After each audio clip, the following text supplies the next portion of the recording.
Okay, and we are live, supposedly. Do I trust OBS? Kind of. Um, God, are we in an absolute nightmare situation at the moment? If, like, the UK wasn't already a country that makes being a minority a fucking nightmare enough as it is, a frightening one at that. The situation we find ourselves in right now elevates that intoxicating fear to another level of complete discombobulation, and there being the lack of any functional response from like an organized combative left is leaving us dry. There are people responding, but there aren't enough organization going on to really push for a community approach to trying to solve this because the government isn't going to solve it. Fuck, most of the police officers probably agree with these people and have very similar political beliefs.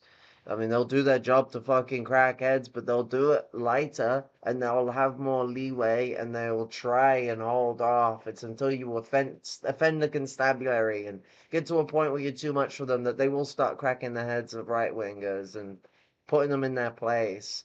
But it's right wing versus right wing at that point. It's no consolation of some actual like obliteration of this problem. You know, this fascism has been brewing over and over and over. 1 second, I need to message a comrade.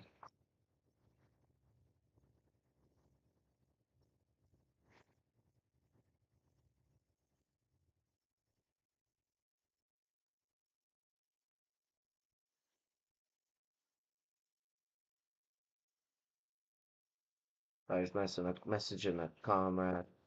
Um, what's it? So, like, watching this whole thing unfold has been harrowing. It hit my town over the weekend. I went down this morning to check the aftermath of yesterday, and there was, spray painting all over the wall, get out of England, and all that fucking nonsense. And they bricked the windows. Um, Similar to a thing that I think happened in Rotherham where they just break the shit out of the fucking Holiday Inn. They've been burning down shops. They've been burning down people's cars. Many police truck fires. They have been fucking looting the place. It's been an absolute nightmare of hectic riots that mirror riots I had to grow up around. See, some people in America or in other, well, mainly America, because they have a tendency to be a little ignorant to stuff, but also parts of the world that don't have a responsibility to focus on Britain. It could seem like this shit's kind of just erupted now. Not out of nowhere. I think everyone has dealt with the British enough to know their history that this ain't out of nowhere, but this is actually a continuation of a problem we've been having over the last few decades of the EDL and the Modern National Front and their push for a race war. This even involves former like Ulster paramilitary fucking fundees, people like Jim Dowson, who's been well known for not only being a funder of I think it was the um it might be the UDL. It's either the UVF or the UDL. I can't. I think it was the UDL with him. Um, but what's it? Yeah, he was like not only a funder, but he was actually like a leadership character. From in what's it from Gaelic Scotland. He had a lot of influence in he himself, his Ulster. Um, he was the finance officer for the British Nationalist Party and is the leader of the Knights Templar International, whose declared mission is to prepare the Christian world for the coming war with Islam. It's this like Christendom level fucking like 1400s ass like fucking crusader shit. Um, and like he's heavily tied in with people like Nick Griffin. I mean, Nick Griffin's a guy whose name isn't really cooking up right here, but he is still involved in all of this shit. You won't hear people mention him as much anymore. Kind of because he's a laughing stock, so the right like to keep him behind closed doors. Um, that Mosley efficacy. Um, he as well is heavily involved in the Mosleyite movement and the Strasserism that we have emerging in a lot of groups. I mean, the EDL themselves were like a reductivized like Strasserite like version of National Front.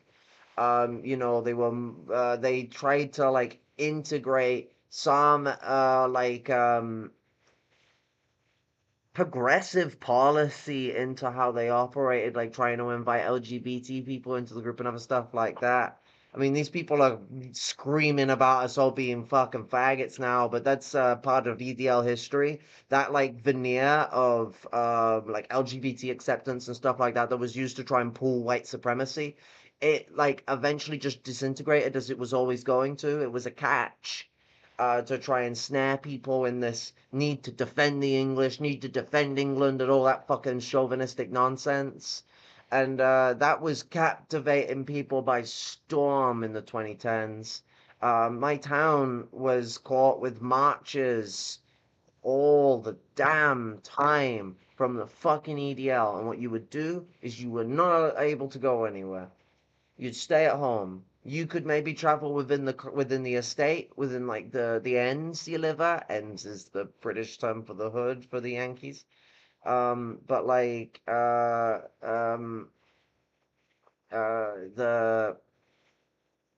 but the you could probably parole around there, but town centers, nope.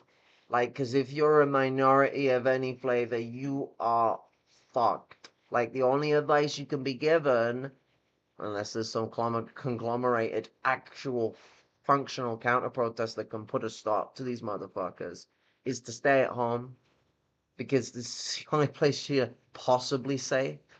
But that's not a guarantee. As we've seen with the riots going on now, like your homes ain't even safe. The feeling of vulnerability right now couldn't be at a fucking like higher fever pitch, and it's gonna get higher. It's really fucking high to the point of making me feel sick. I have crumbled into tears so many times over the horrors that are arising from this situation. It is absolutely petrifying. And some of the stuff I'm going to show in a moment is going to get into that. But this whole situation is just absolutely harrowing. I can only imagine what it's like being an immigrant, asylum seeker. You have come here because you are escaping the trauma of war, and then these white supremacists come bring war to your fucking. Well, it's not even. They don't even own their own doorstep. They don't even have their own home, but to your doorstep, where your abode is, and like they bring it with full force, shooting fireworks, throwing flares, fucking setting a light to things, spray painting, bricking stuff, and attacking people. Um, and what for? Like these motherfuckers, they're baked off a lie. I mean, it wouldn't be justified even if it was the truth. But the person who stabbed that 17-year-old girl was not an immigrant. They have melanin in their skin, and so white people get tripped up the moment that happens. I don't know if they know, but there are people of many different ethnicities that have lived here for generations. Like, this imbecilic idea of white England is just bollocks. White people are not going to be able to maintain their whiteness. It's not going to happen because it's either they genocide everything or they end up becoming a fucking a very awful footnote in history as we move away from colorism and race entirely. There's the only two options. There is no world where race can persist, where whiteness can persist, and we don't all end up having a culture dominated and eradicated. So these people trying to hold on to this white Britain, white England, it's genocidal. It's the only way you can frame it. There is no misconstruction in this situation. This is a call for genocide.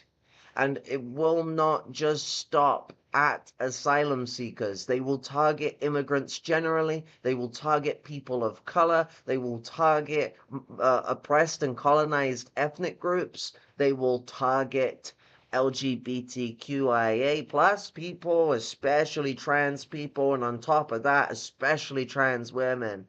Kind of violence you hear from these guys about trying to fucking put us in our place is absolutely unfathomable. Like, and it is, again, as well, the target of women too. I mean, fuck, you just have to be a woman who doesn't quote unquote pass, and you're up for target too. So, like, it's one of these situations that is just absolutely dire. You know, let's uh, let's get big. But so like, this whole environment is a very, very tetchy and escalating one. We have not reached the fever pitch yet, I don't think. I believe this right-wing uprising was waiting until Labour got in because there were all amounts of similar bullshit being spread around that could have just as much caused this riot as their supposed bullshit excuse this time. The excuse is that it's an excuse. So you cannot ride off of it as the actual, like, functional way this situation unfolded. So then, how does one consider the unfolding of this situation? Well, we have to look at the build-up. What have we seen over the last, God, 8 years when it comes to the right wing and immigration and the Conservative Party? We have seen agitation after agitation after agitation, a constant continuation of the of the sorry, a constant agitation of the growing tensions that the Conservative Party and people like Tommy Robinson, Nigel Farage, Nick Griffin when he exists, Jim Dawson, and all these other motherfuckers. They've been stirring up this hate. They've been stirring up this hate. They've even been trying to get it to unite with Zionism, which is why these people, they were already like in protest against us in the Palestinian protests. It's just, fortunately, in those protests, we actually, most of the time, outnumbered them. Yet, in the counter protest to fascism, a lot of people were disappearing away. As soon as it becomes an actual violent struggle where you might have to fight, um, a lot of the will to struggle has been evaporated. And as a trans person, it makes it really hard to engage with a lot of these situations because I am at a comeuppance to the to a more extreme victimization via this violence than a cis-het white male, especially middle-class white male, would be. So the situation does end up feeling like a lot of the people that have a greater privilege to help us in these struggles are not where they need to be. And it gets into that situation where then you kind of end up getting left feeling a bit helpless. I'm someone who travels alone to most places. When I traveled 120 miles down south, that's both ways. That's not there and back. That's 120 miles there, 120 miles back. I traveled to London on my own. That is a really risky thing to do for a protest. Like, my advice to any comrade, if you've got the fucking gall to go alone, I ain't gonna stop you. But goddamn, take another comrade, at least one. At least one, because being on your own, you are so much easier to be violated and attacked and assaulted and all sorts of horrifyingly awful stuff. It is always important to be in a group. Multiple people is better, but if you can only get one is better than none. You really need to be in a group though. 4 or 5 people is so much better because then you have this greater capacity for safety, which is an absolute paramount part of, like, your engagement in a struggle. You're risking your safety, so you need to be courteous of it. You need to ensure your own protections, because when we are many, we are strong. When we are single, we are feeble, we are weak. That is our species, that is how we survive. We are a communal species. And so these motherfuckers will take advantage of you on your own. They'll act in gangs, they'll jump you, and they'll do all sorts of the nasty. And depending on who you are, depends on what kind of shit they got in store for you. Because the mind boggles with all the kind of fucking bigoted shit that they've got on their mind and the stereotypes. And they want to fulfill their delusional mindset that has come from these stereotypes on how they think we are, that we exist and how we be and how we do all that. You can just about see my obelisk. Two sticks of RAM and then one old NVMe. One of the sticks of RAM is dead. I have no idea about the other. I shorted the computer before I could test it. But this whole situation is like fuck. Sorry, brain fog. I'm getting really stressed out by all this shit. Um, is we need counter struggle because this is not going away. Even if it dies down, it is not going away. And I will prove why it's not going away when we talk about past events and how this all ties into it. But before I get into showing the videos and then I'll read the article I've got prepared. Um, what's it? It's just that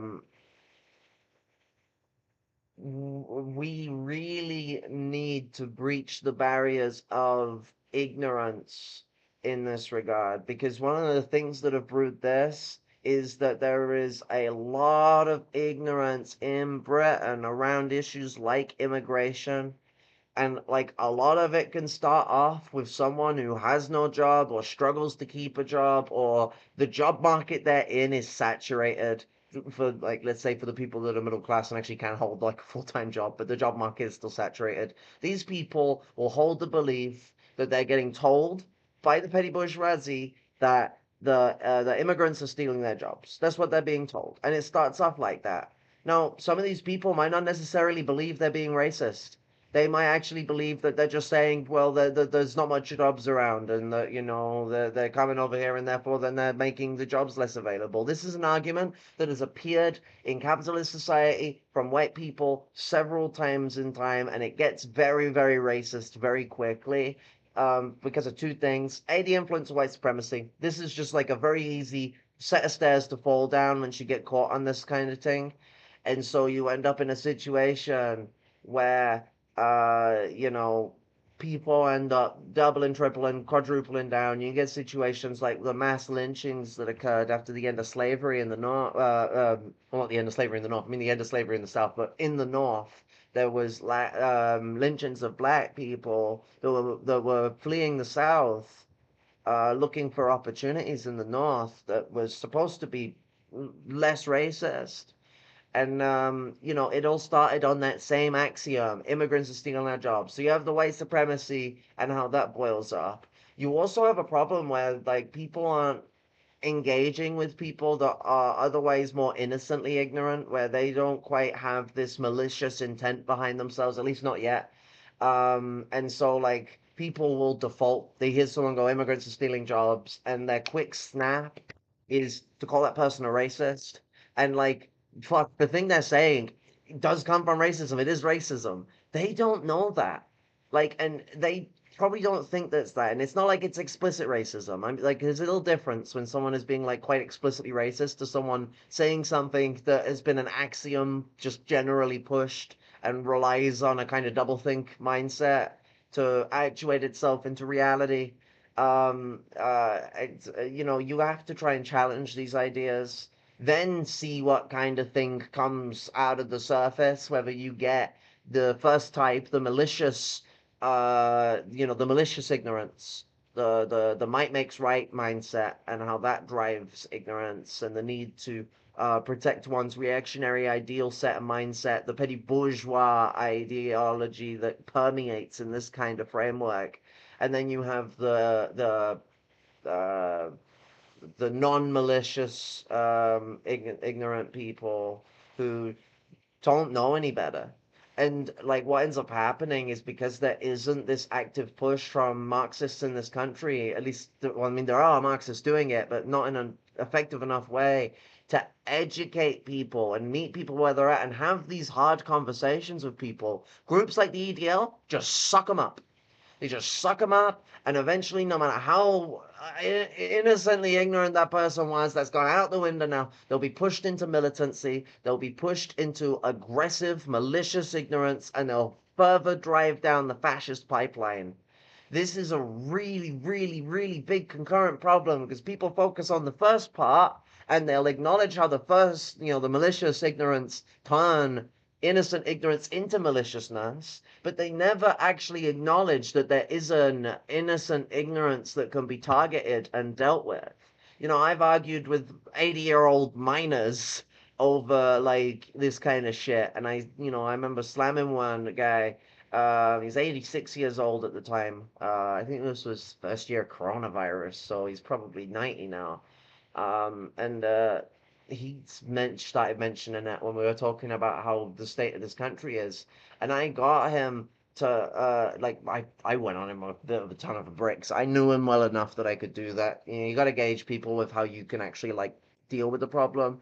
But I told him that I wasn't going to tolerate that shit. I told him that I know that he knows exactly where those jobs went because he watched them go. He watched Thatcher send them abroad. He watched Blair send them abroad, and he agreed with me, and he apologized, like, and said that he wasn't a racist, quite anxiously, because that was what he was expecting me to call him.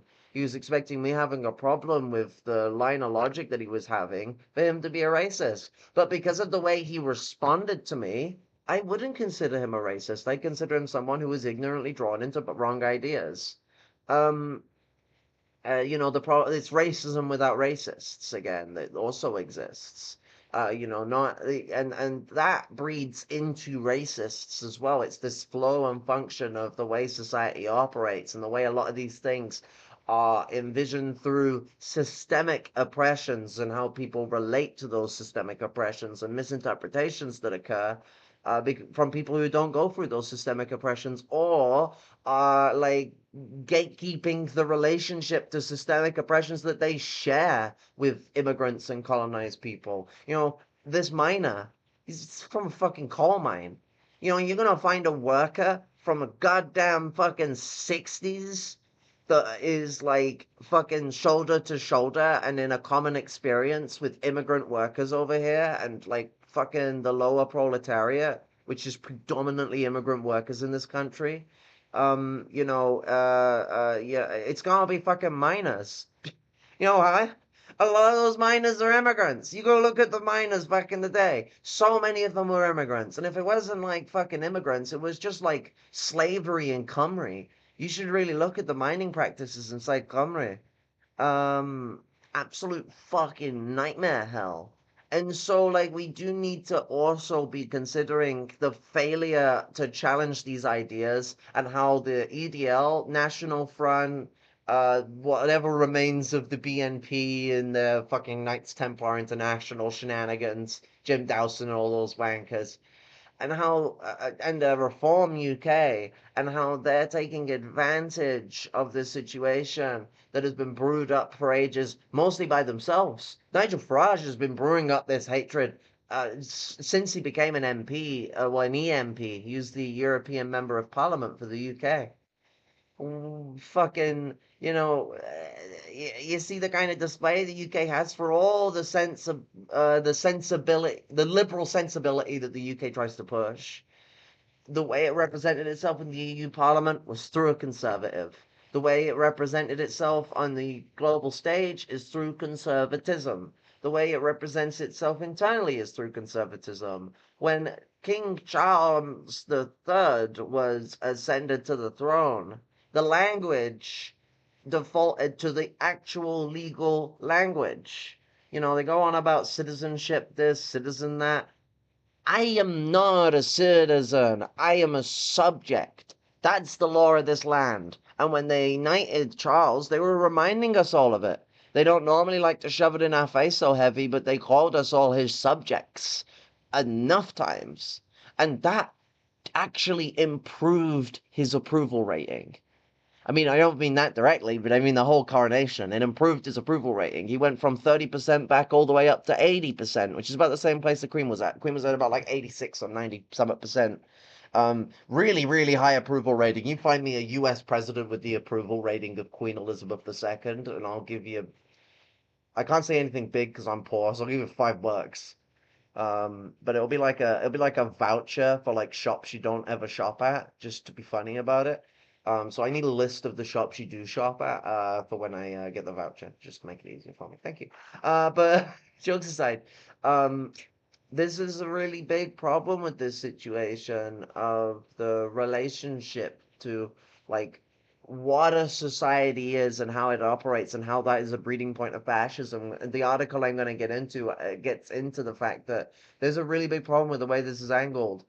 The Labour response is completely cutting out the fact that the government was the ones that flared this on. Sticking asylum seekers in a fucking concentration camp on the British Channel. Is that fucking keeping the peace? Sticking them in fucking these immigrant centers that are oppressive, full of violations, sexual violations, physical abuse, restriction of needs like blankets and other stuff to keep yourself cozy. It's like the kind of shit you hear from a fucking like the US. It's the same kind of shit. And the centers have been dubbed concentration camps. Before they did the channel thing, I'm on about the centers on the mainland were dubbed concentration camps years ago because of the violations of people's rights inside those centers. And you have them being stuck in hotels too. It's the same as like why are there people on the streets? There are so many unused homes right now. Stop letting the banks hold on to them. You can just give them to people. All of these people could be housed. Because we have all these white people trying to say they're like, oh, immigrants are being housed instead of our own nationals. And it's like, no, they're not. There is a process. Everyone is being forced away. There is more than enough houses to house everyone. And like, there is no need for this stuff. No one needs to be, in the case of immigrants, stuck in a concentration camp or on the streets. And in the case of fucking people from this country, and that doesn't mean just Anglos. I mean, generally speaking, people who are like first to whatever generation of living here, and the on the streets you'll be if you're poor. So like there is this whole dynamic that's going on, and we're shoulder to shoulder in so many ways. Yet a lot of the white lumpen proletariat in this country will be agitated by this shit and will start spewing racist fucking nonsense. I mean, a lot of them won't. I mean, like, you get into a lot of the hip hop community, got heavy solidarity with the black community, so a lot of people like that ain't gonna tolerate this shit. But we got like we still got like the stereotypical white rappers. We got a lot of white supremacists down here. We got like all sorts of crazy crap because the lumpen is a field for reactionary politics, and white supremacy be one of them politics that crops up a lot. And it always comes with these other greeblies around: transphobia, homophobia, fucking what's it god damn, why's my brain going flat? But yeah, no, what's it it comes with all the bigotry tied to it. They're not just going to target one group. They got a lot of groups they want to target because they are reaffirming white supremacist patriarchy. This is one of the big things that militant fascism likes to reassert, is the patriarchal state, the patriarchal society, and the patriarchal culture of capitalism. They like to make sure that it is assertive, dominant, in your face, and unforgiving of those for which it targets. Because this is a core part of their outcry to, members of the, uh, oh God, my brain went flat. Sorry, I got distracted. I will read this comment though, because I got distracted because I noticed I had the scenes thing on and not the comments on. Cause and effect. It's gone on too long. This is the least racist country I've ever known. What you don't do is continuously take the piss out of the English working class without consequences. What are you on about? Like, what the fuck are you smoking? Like, this is not the least racist country. This is an absolute diabolical fucking mess of a racist country. This country presides upon one of the most racist fucking dominant empires in the world that still persists to this day, albeit everyone in England crying about it being gone. Your Commonwealth, 1926 till this present day, still here. It's a component of the empire. Your dominance, your racism, it's still in tow. And like, what do you mean, no racism? Like, fucking black people that have lived here for generations are being targeted. Y'all saying it's about immigrants? Why is anyone who has a moment of melanin in their skin being targeted? It wouldn't be right if you were just targeting immigrants, but it shows the hypocrisy of y'all shit. Saying about protecting our borders or protecting our children, given that most of the people organizing in this shit, the Tommy Robinson types, are fucking pedophiles, sex pests, fucking misogynistic abusers of women.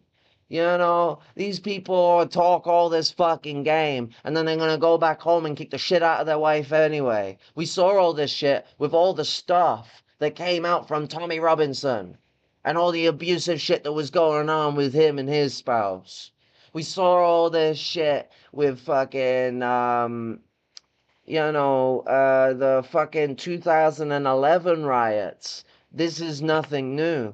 Fascism, do some research, please, and you will see that where most of the violence is happening are Labour's heartland.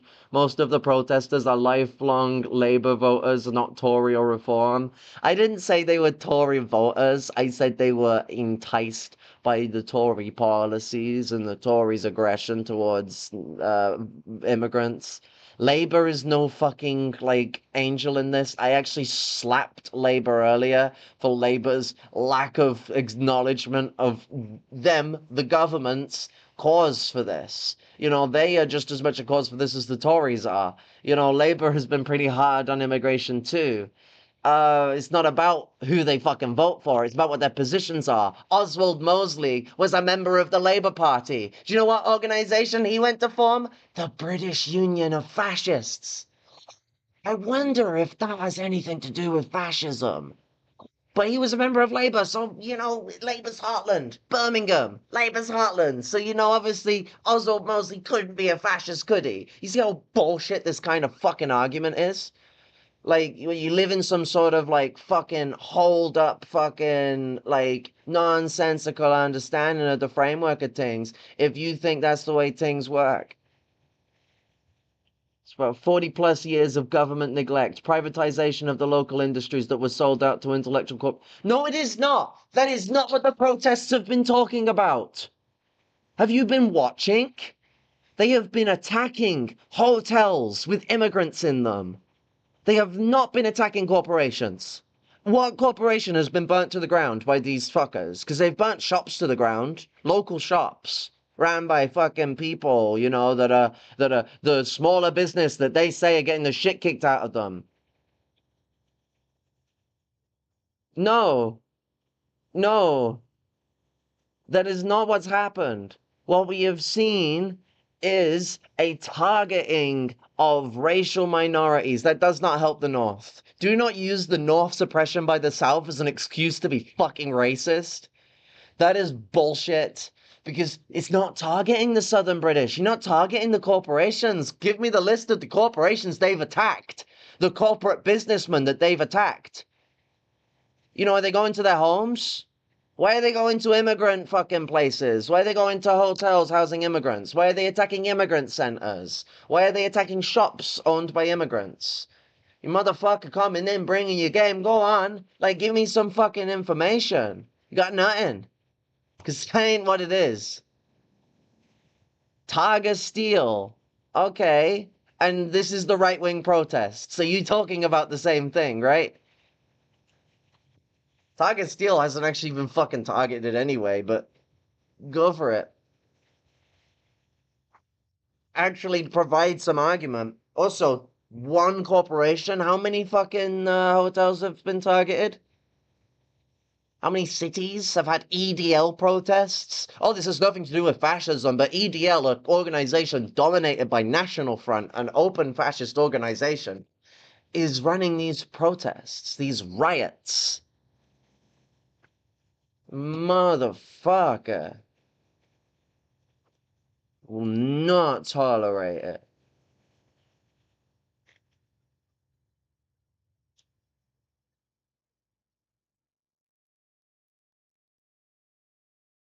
Well, I'm asking you to define what corporations they are attacking. I'm not asking who dominates the steel industry. I fucking know. You think I'm unaware of fucking corporate monopoly? I'm a communist. I'm asking you to prove a fucking point. And you can't. Because they're not targeting corporations. They're targeting hotels. What do immigrants in hotels have to do with Taiga Steel? You fucking don't.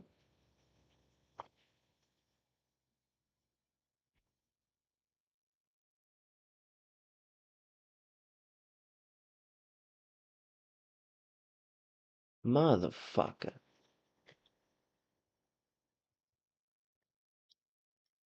Oh, not that one. That one. Oh, wait, it's cropping it off. I'll just do a screen cap.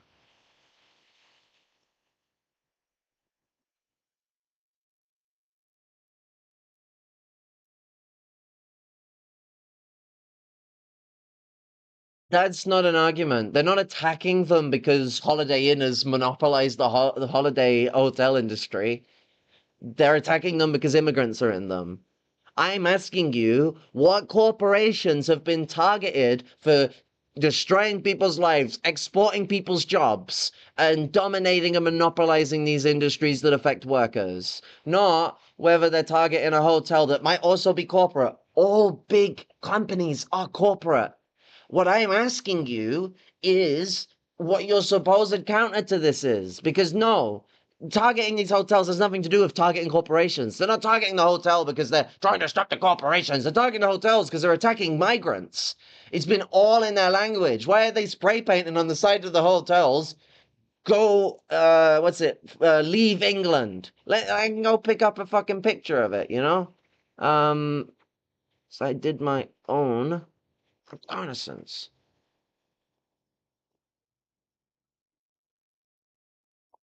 Motherfucker.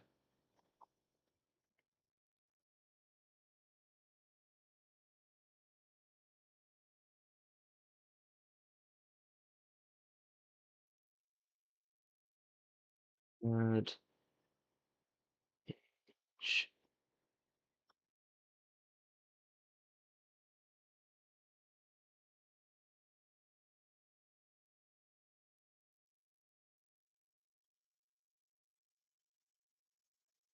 Oh, you have to fucking save it. This is fucking annoying. Technology. I ain't a man and I don't need to take a breath. You don't need to fucking act all patronizing. You can just actually answer the damn questions rather than trying to be a coy little shit because you ain't got no answer. Full of shit. Typical. Motherfucker trying to tell me this ain't fascism, this ain't racism. Oh, so they're targeting it for the corporation, are they? Or are they targeting it because of the immigrants? Because right here, show him to me, get the fuck out of England's written on the wall right here, is it not? I wonder if that has had anything to do with the racism against immigrants. Fucking dipshit. Sick fuckers. Come into my fucking channel space. I ain't gonna tolerate your fucking existence.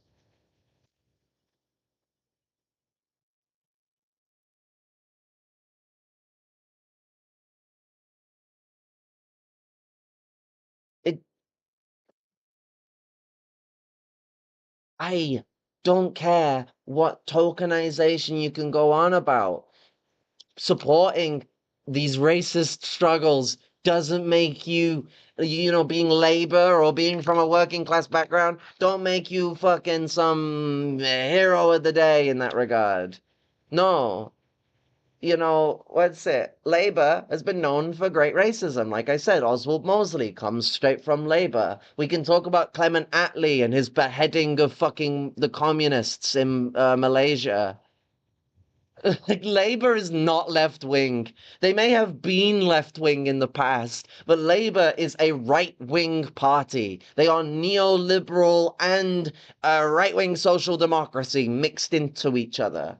The third way, it's called. Invented by Anthony Giddens, a Labour lord. You might want to look into it. Labour has changed a lot since the 60s. And, Labour was always a reactionary party. Labour was specifically designed to prevent revolution inside the UK. That was its invention. That was its purpose. It is not some left-wing liberatory party that's going to save anyone. And like hiding behind this kind of fucking bullshit to preach fucking fascism, to preach racism, to preach bigotry, and then tell me it's about corporations. But when I ask you to tell me about the corporations they've been fighting against, you can't even tell me.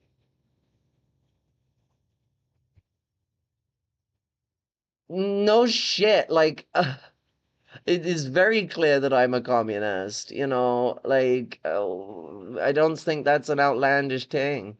Like to expect from a channel that has Maoist in the name. Like I think I'm pretty explicit about my communistness, me being an evil red. It's kinda the theme. It's always good to have a theme. Yeah, Austria, free Cornwall, free Isle of Man.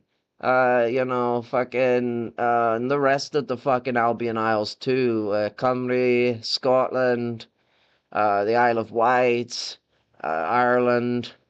We all need to be free. You can get the fuck out of our country as well. I'll have you know I was born here. Like, if you're gonna pay for my flight, I'll leave tomorrow. Send me to Derry. I'll go to Ireland. I'm happy to go to Ireland. I'd rather be in Ireland than be around whatever the fuck the English think they're calling themselves right now. So, I mean, if you're gonna pay for that journey, I'll take the journey. Communism is a religion. Uh, I wouldn't be welcomed in Ireland while having Irish heritage and being a fucking like anti-fascist and being a communist. I don't think you know Ireland. I don't think you know the history of our struggle. The Irish Revolution was led by communists. The Irish struggle has been dominated by communists. I will be quite welcome in Derry, where in the center of Derry, where Free Derry used to sit, the trans flag flies high. I think I'll be very safe there.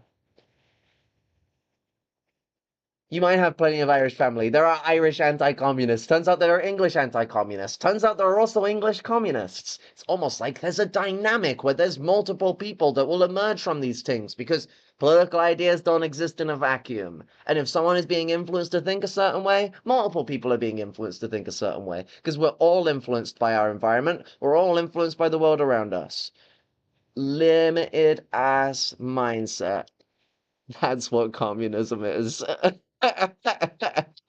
We need to place all political ideology with the science of governance. Uh, you know, Ideology can be driven by science. Whole point of Marxism is to take a scientific approach towards reality. Like trying to call communism a fucking like the other guy trying to call communism a religion is just outlandish. But what's your favorite communist country? Um, I don't fucking know. There isn't really any existing communist countries left. Like, are we gonna dig up the fucking past or are we gonna create something new? I am on team create something new. I'm destroying the traces on this stick of supposedly working RAM. Oops. Um, they all have massive death tolls, made up ones from the Black Book of Communism that went out of its way to get a 100 million number. It's a cult, and in a real communist world, people like you would be in big trouble. I would be in big trouble, would I? I'm sure I will. I'm sure that you are an expert on communism, and I should take your words with heed.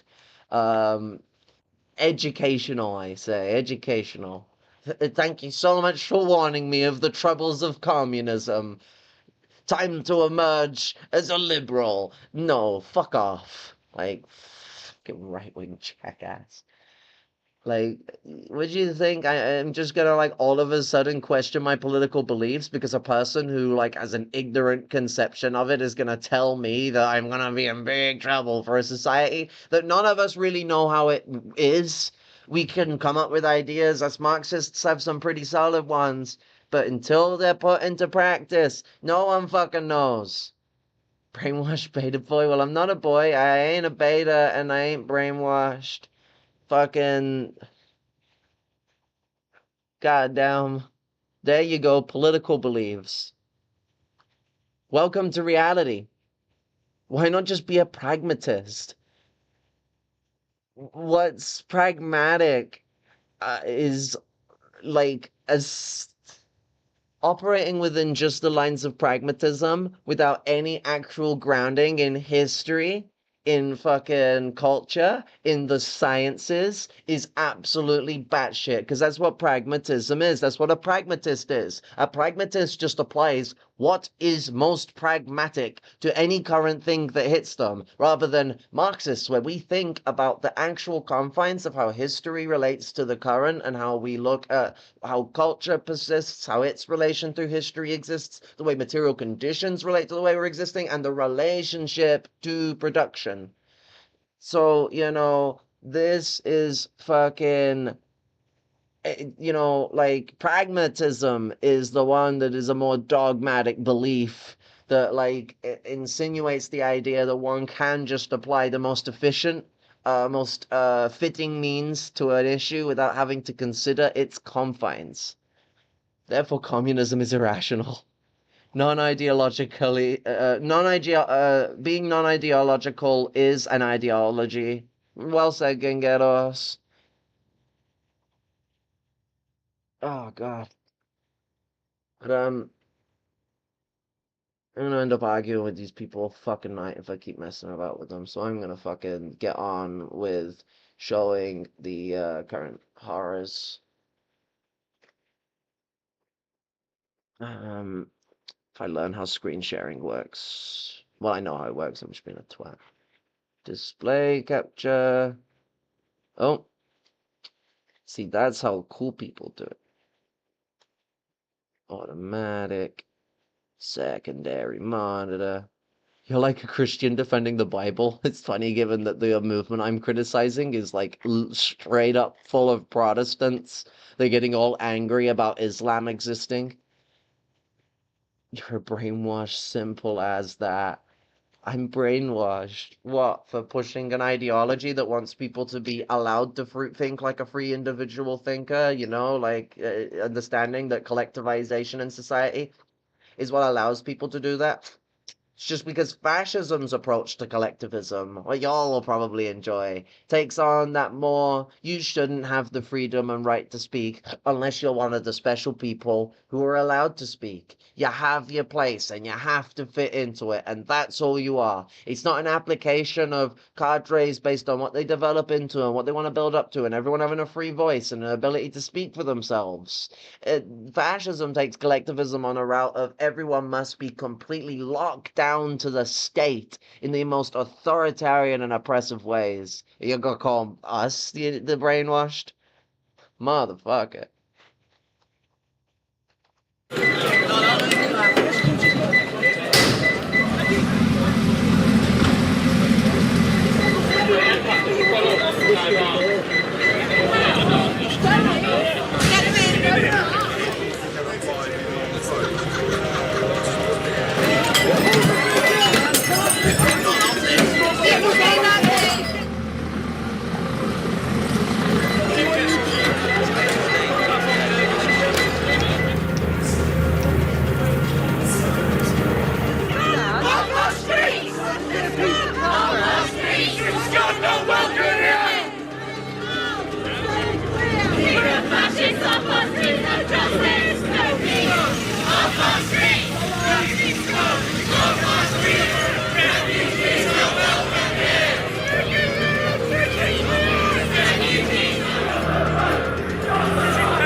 was personally in that part of London not long ago at the protest for Palestine.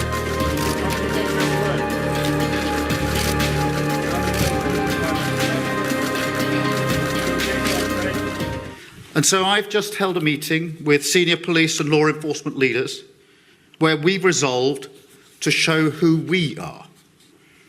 A country that will not allow understandable fear to curdle into division and hate in our communities, and that will not permit, under any circumstances, a breakdown in law and order on our streets. Because let's be very clear about this. It's not protest, it's not legitimate, it's crime. Crime is crime, and so to that end, I can announce today that following this meeting, we will establish a national capability across police forces to tackle violent disorder. These thugs are mobile, they move from community to community, and we must have a policing response that can do the same.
The Crown Prosecution Service has authorised Merseyside Police to charge a 17-year-old boy of Banks, Lancashire, with 3 counts of murder and 10 counts of attempted murder, following the tragic incident that took place in Southport this week.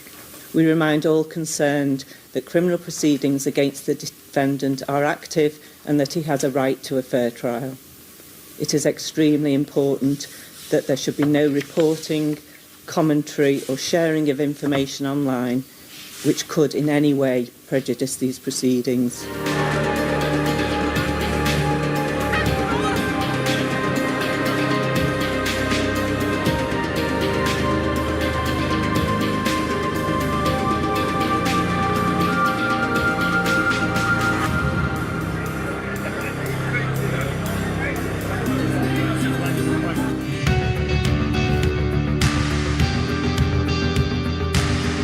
Across continents, one powerful news source. Bringing you diverse perspectives on the issues that matter.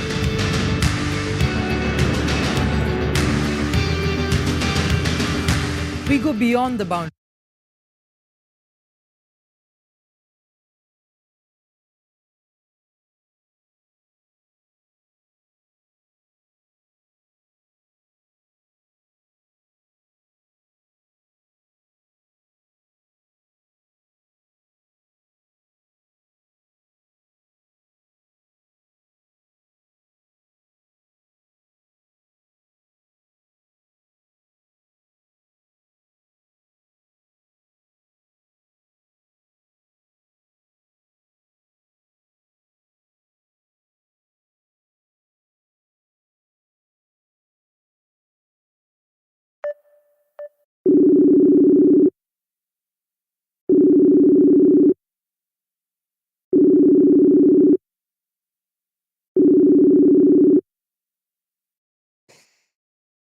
Yeah.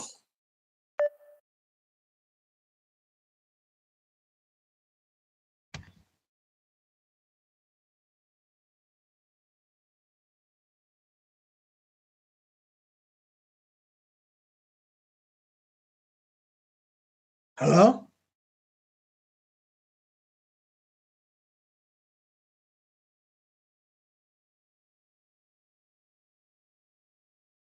Yeah, you hear me?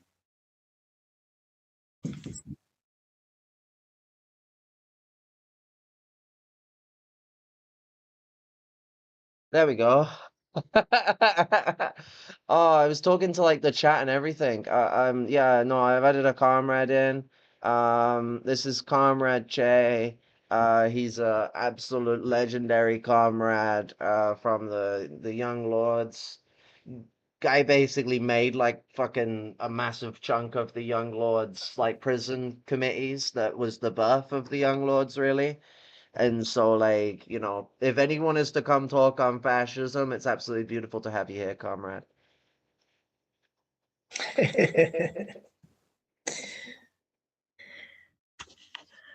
How you been? God damn, I have been, it's been rough. Like, watching all this unfold has been, like, absolutely terrifying. Like, I, that, uh, I've been brought to tears a few times on this. Like it's like absolutely like horrifying because you know once they start targeting one set of minorities, they're coming for us all. And I know how these fucking National Front EDL types speak about fucking women, speak about trans people, speak about colonized and other oppressed groups, and it's just like, yeah, this is a time bomb that's been ticking for a while. Wow.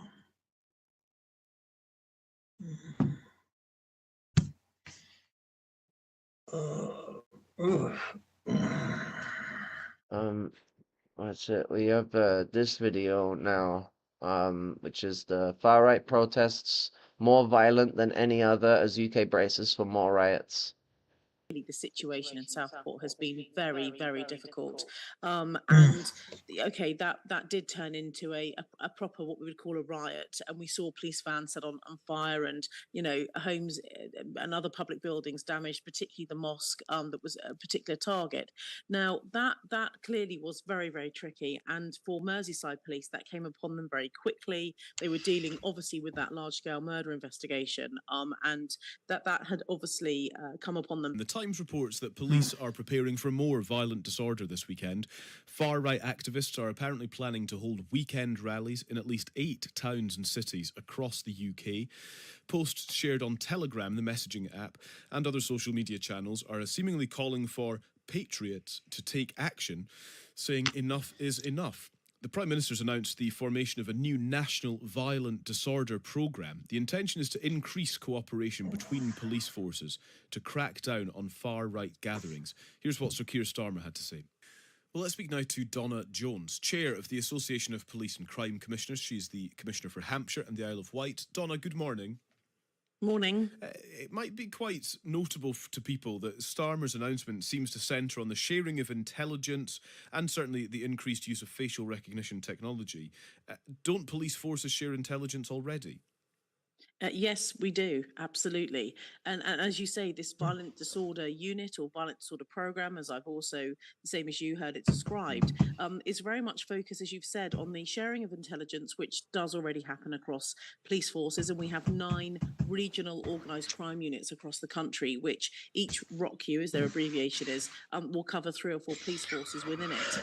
It also talks about, he talked about yesterday in the new violent disorder program, greater use of I've seen facial them with the recognition cameras getting all our technology, which I do faces at the welcome. protests. And Like, also police forces they go using around with these more really criminal fucking behaviour high orders, resolution such cameras as so is they used can during catch football with everyone's football face. hooligans, to prevent And them then from they'll get travelling on footage for anything trains and else. They'll get tubes, people's and footage. working with So you gotta be police careful to filming do protests and stuff. counterintelligence. So all the things he's mentioned are already possible for police forces to do. All of the legislation and processes are already in place. But I think what he's trying to do is to pull that together in a central program to say, I really want you to get on top of this so that we don't have massive breakout across the summer period. And I think that's what he's concerned about.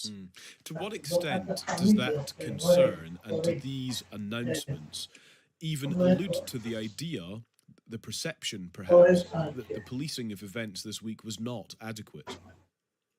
I actually think the police have done a really good job, and people may think, well, you would say that you're a police and crime commissioner, but I genuinely think that They have the situation in Southport has been very, very difficult. under-responded. And okay, that did turn into a proper what we would call a riot, and we saw police vans set on fire, and homes and other public buildings damaged, particularly the mosque that was a particular target. Now that clearly was very tricky, and for Merseyside police that came upon them very quickly. They were dealing obviously with that large scale Merseyside's up murder with investigation, Liverpool. and that had The River obviously come Mersey. upon them. But then in Hartlepool, yes, 8 people arrested. Manchester protests, 2 people arrested. Oh yeah, In you my got own force in Hartlepool as Hampshire well. in the Isle No of one Wight likes to just talk 2 about nights Hartlepool. ago, in Aldershot, It's we not had acknowledged a similar Hartlepool. protest, and we have now got an investigation going on, and arrests will follow.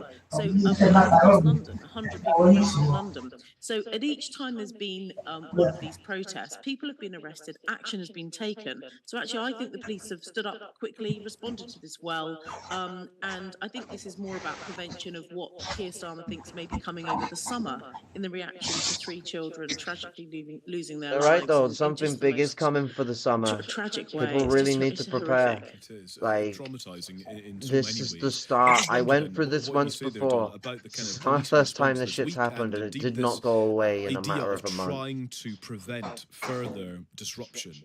There is fascinating reporting in the Times by Tom Witherell looking at the idea, the myth is described, the myth of two-tier policing. This is the idea that far-right leaders whip up their followers with claims that white working-class people are treated worse than black British people or immigrants. And they also sort of point to incidents as what they would describe as evidence of this. And the thing is about this is that they'll say this and they'll believe this. Well, like you'll watch the videos of what's going on, and white people, there's like 7 of them jumped a black guy, and what's it? They were kicking the shit out of him. As soon as he starts kicking the shit out of them, and the copper comes over, the police officer doesn't fucking go for any of them. He just restrains the black guy.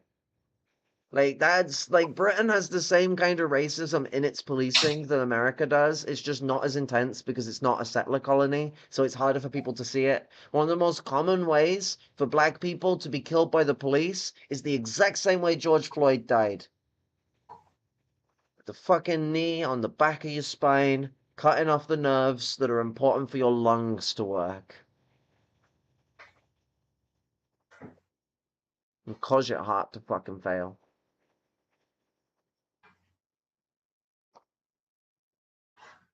Do I have 30 frames per second stream, or is that just like... For example, they say that police officers allowed rioters in Leeds to create havoc for hours 3 weeks ago without intervening. The riots this week were controlled with dogs and shields. But actually, Tom notes in his reporting the police were actually forced to retreat in Leeds. They kind of lost control of the situation and they could only monitor what was happening from further away and from a helicopter. In terms of the myth busting, the fake news, the misinformation, the two-tier policing in this specific example, what do the police need to do to win back the trust that is being eroded here? Well, clearly the police work, we are paid for, police officers are paid for by the government, and they work to the government's tune, right? And you just heard the Prime Minister talking about a new violent disorder unit and a violent disorder programme.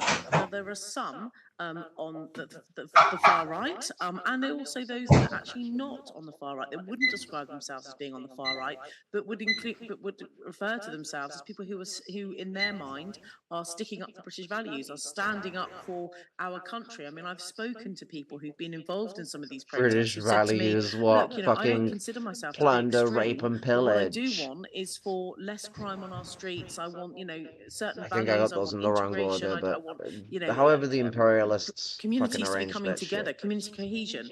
And people have a right to protest. I think it's so important in this country that we don't try and stifle protest.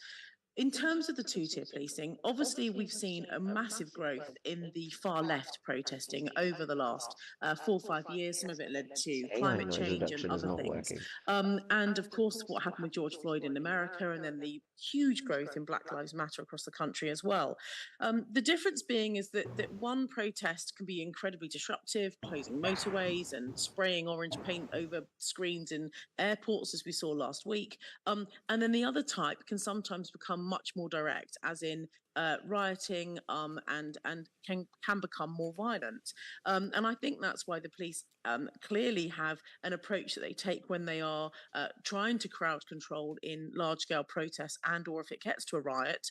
I don't believe that the police themselves approach this as two-tier policing, but it could be argued by some, I suppose, that even creating a violent disorder unit after we've had 3 or 4 incidents, when we've had 2 or 3 years of motorways being closed, spraying paint on public buildings and on paintings, and also missiles being fired in places like Whitehall.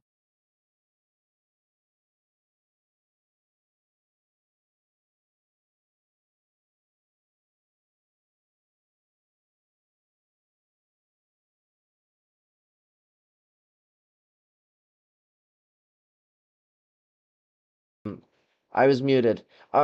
So this shit really fucking pisses me off.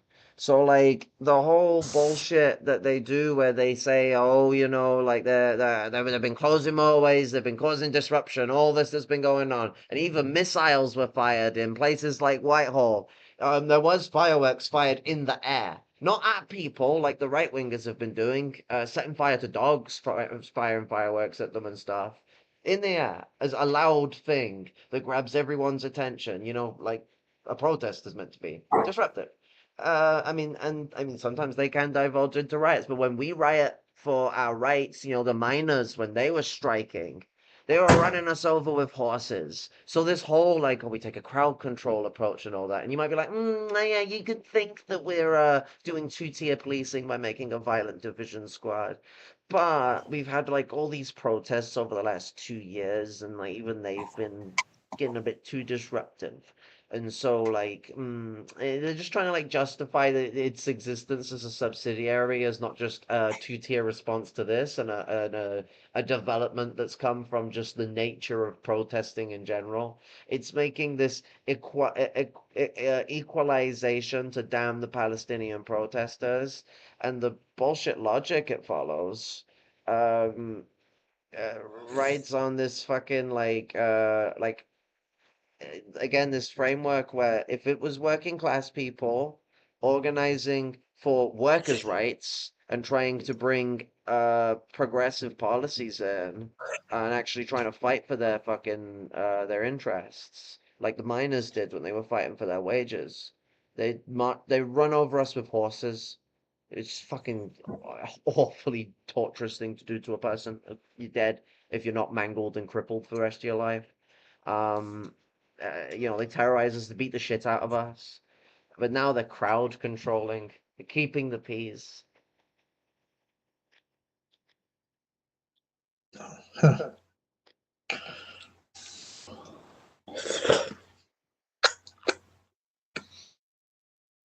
By the far left. Is this an overreaction to what's going on from what some would describe as the far right? Possibly.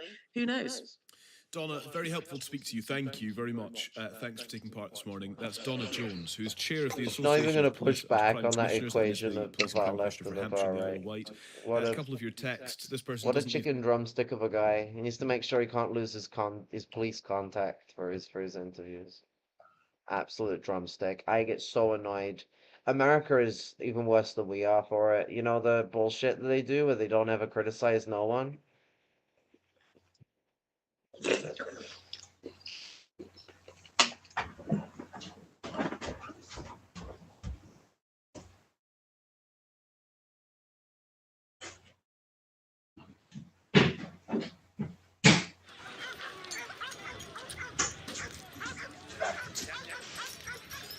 Okay, a Cobra meeting is a type of cabinet meeting. Um, Let me specifically get the reference. Um, Cobra, otherwise known as the COBR, is a shorthand for the Civil Contingencies Committee that is convened to handle matters of emergency or major disruption. Its purpose is to coordinate different departments and agencies in response to such emergencies. COBR, or Cobra, is the acronym for Cabinet Office Briefing Rooms, a series of rooms located in the Cabinet Office in 70 Whitehall. Why is it sometimes called Cobra? COBR began life as an emergency situation center which was developed as a review of civil contingency machinery following the 1972 miners' strike. The origins of it being referred to as Cabinet Office Briefing Room A, Cobra, are not clear. It may have been confused with a Treasury Briefing Room A, or because it made the acronym more obvious and memorable. Probably the latter. They probably thought they were cool with it. Um, so, I'm sorry. So like Cobra is like there to coordinate like high level decisions in regards to responding to major or catastrophic emergencies. Anything from like natural disasters, terrorist attacks, major industrial accidents or disruption. Depending on the agency, officials and agencies most closely involved will already be handling many of the immediate decisions. For example, in a terrorist attack, the emergency services and security services will already be responding, while in the event of floods or other natural disasters, the environmental agency, local authorities, and emergency services will be coordinating immediate action. The 2004 Civil Contingencies Act set out responsibilities at local, national, agency, and departmental level for different kinds of emergencies. So it's a contingency system that 9/11 kind of made it even more powerful than it already was. And it was originally invented to stomp out the miners' strikes. Um,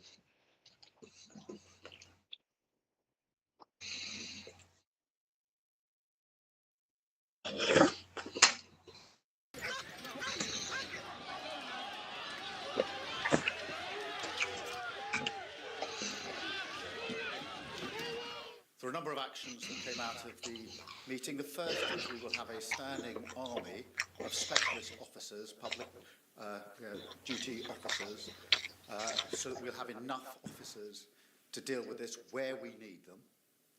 The second is we'll ramp up criminal justice. There have already been hundreds of arrests. Some have appeared in court this morning. I've asked for early consideration of the earliest naming and identification of those involved in the process who will feel the full force of the law.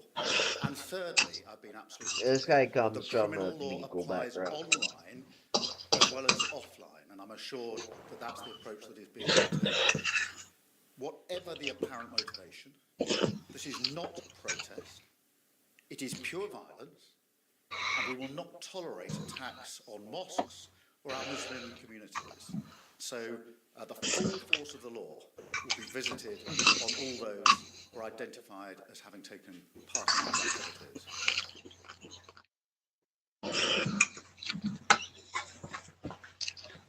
Shit. I didn't think it was gonna show the snow dome and all that.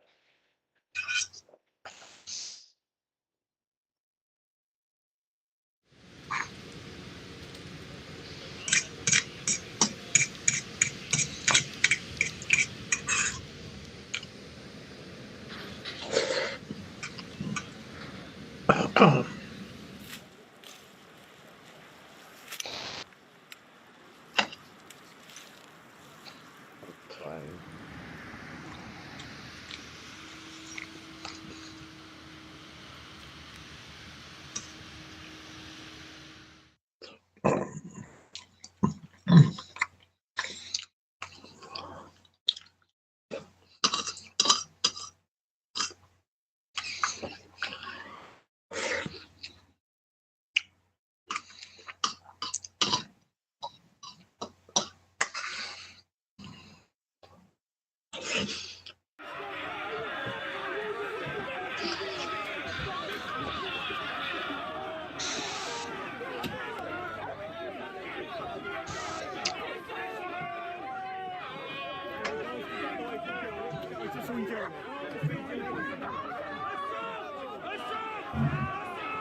robbery continuing well into the evening, with our policing operation only finishing around 5 a.m.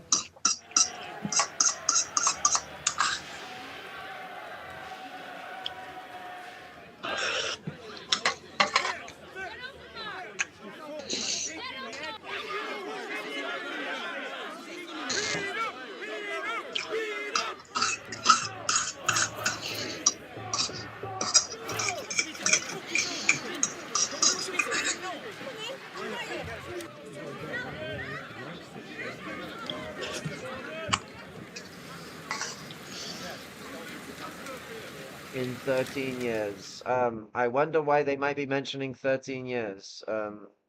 The IRA's war on London. Based. I was getting into the good riots. Um, we need the IRA back. We need the IRA to start another war with London. But, 13 years ago, I wonder if there was a chain of events that happened around that time that kicked off for quite a few years. I actually started a little earlier than that. I was in the noughties. The EDL was picking up traction and there was all this kicking off. I remember when they knocked down the gas station in my fucking wonder how many of these English nationalists will get annoyed just at the fact they called it a gas station, even though it is petroleum gasoline. They'll be like, "Oh, yeah, it's a petrol station." But what's it? They knocked it down, and then they were building a travel lodge and a Lidl that like had like it was like a square box, and then it had a slimmer part, which is the front entrance to the Lidl, sorry, to the travel lodge. And like all these right wingers were claiming while it was a skeletal structure and unbuilt that they were building a massive mosque in the center of the town, and they were trying to like Islamize the town. Mosques have a tendency to be like shoved into like predominantly like Arab populated areas.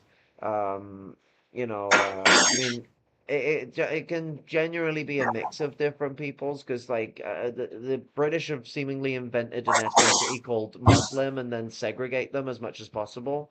There's just like a lot of places like Birmingham you can find where they've like forced people to be much more like closed off from the rest of the community. The same happens with the black community in Birmingham as well, and then white people complain while colored people are not fond of them being in their like zones when it's past the fucking daytime. Because what white people do is they go into the colonized people's areas and they fucking start, assaulting people, preying on people, robbing people, all that sort of stuff. SA, the whole fucking kit and caboodle of fucking awful. And so it creates this hypertension between groups, and then you obviously get gang crime and how that has an interest in defending its area from those that are outside aggressors. Even if it's a more bougie gang that is just trying to protect their own dividends. So, like, because it's all born from the fact that there is an oppressive relationship going on. So like the environment is going to be quite what's the word for it? Like colorized. Like race war ends up becoming like this big confine of people's existence in a lot of spaces because of the things that go on like this.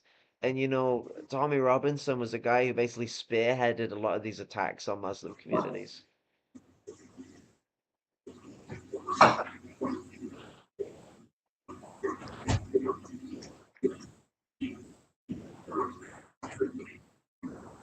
He's a pussy though, so he won't do his own dirty work.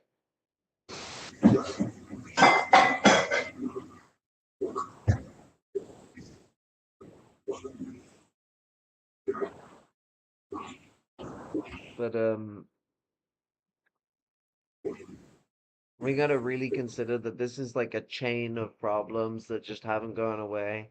Like, so things kicked off in the 2000s. By 2011, we got the worst of it, where protests were going off like mad. Um, and then it kind of died down a bit, over time Eventually kind of got to a simmer until 2016 happened, and there was the stabbings of those British soldiers on the Westminster Bridge. And then that kicked off a load of fucking fascist riots as well. While there was already like lots of hysteria about Islamic terror attacks, while the police were showing that they were the ones fanning the flames for it, because the London Met were caught. This isn't MI5. This isn't some like high level special ops. This is the Metropolitan Police, the Scotland Yard, fucking dressing up like fucking Islamic stereotypes to go pretend to be terrorists. Like, they were caught in an alley doing it, and it's just like, holy motherfucking shit. Uh, that's the game that gets played because a lot of the like you see there's a lot of terror attacks that do occur from like converts, and you dig deep enough, you can find out that yeah, no, the British and the Americans and other groups have had an involvement in radicalizing those people that way. Same as some of these white supremacists as well, the fascist demagogues. Like they've definitely also, or I should say ideologues. They haven't made themselves demagogues yet. I meant to say ideologues. How they have like cultivated a perspective and utilized every grounds of manipulation to do it. This is the thing. This is what I was getting at with like the different kinds of ignorance. What we see is the first kind of ignorance I defined with these attacks. When you get militant with your beliefs and you're attacking people like this, you are taking a very malicious approach towards your ignorance then because you were inflicting it out on others in an organized fashion. This is where the right wing ideologues, the fascists, have managed to whip up a what's the way of putting it? Oh fuck. Um Whip up a narrative. Cultivate a narrative. That was the words I wanted. Sorry, cultivate a narrative on the situation that is completely like discombobulated from the truth, but utilizes elements of problems that do exist to match them up with problems that don't exist. Double think.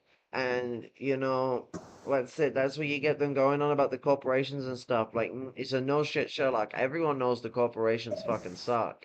But, like, to turn around and then, like, lie to someone outright about something that is obviously not the case. Like, these protesters have not even really said they have anything to do with opposing corporations. They may say that generally in their rhetoric where they list off all the people they don't like. But, like, big corporations to fascists usually has some sort of, I don't know, like anti-Semitic quality to it. So you got to be careful as well about the way they speak about it, because you'll start hearing them rant about Blackwater for fucking several hours.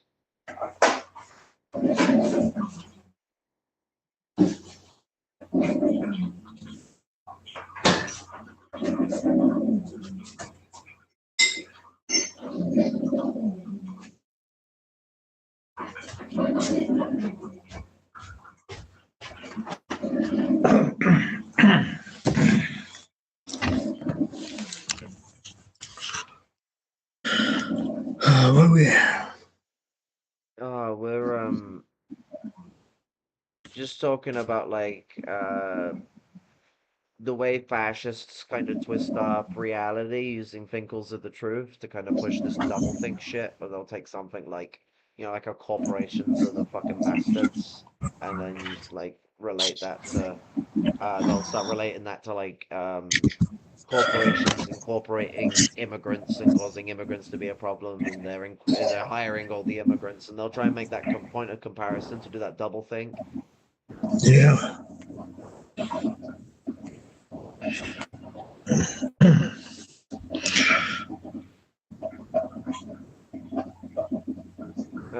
What do you think about the situation in the UK right now?